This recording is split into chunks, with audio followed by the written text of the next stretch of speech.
When he moved into her new house, everything seemed perfect. It was late August, and summer break was nearing its end. He invited me over to celebrate the move and the remaining days of freedom. Her backyard was enormous, stretching into a small forested clearing, a perfect spot for our sleepover in a 20-person tent.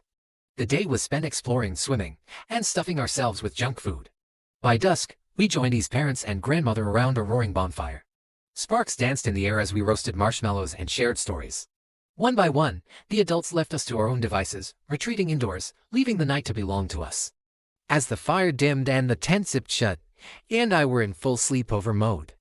Snacks, silly games, and laughter filled the air until we heard it. A single snap of a twig outside the tent, we froze. He brushed it off as an animal, but 2 minutes later, the sound came again.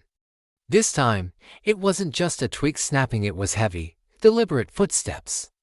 The sound grew louder, rushing toward us from the roadside. It wasn't an animal, it was something else. The steps thundered past the tent, but instead of relief, we were filled with dread. What was it after? From the tent's small window, we peeked out, seeing only shadows until it stepped into the light. A massive, fur-covered figure, over 6 feet tall, loomed under the motion-activated porch light. Its black fur absorbed the light, but its glowing blue eyes pierced through the darkness. Those eyes, they weren't just looking.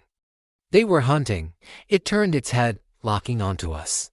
For a moment, time stopped. Before we could react, the creature moved away from us, toward the road. It didn't run, but its movements were eerily swift. We sat frozen in the tent, hearts pounding, terrified to even breathe. It was over an hour before we summoned the courage to move, rushing indoors without a word. The morning brought little comfort. His parents didn't believe us when we told them, but that wasn't the end. A week later, he saw it again, those same haunting blue eyes staring at her through her bedroom window.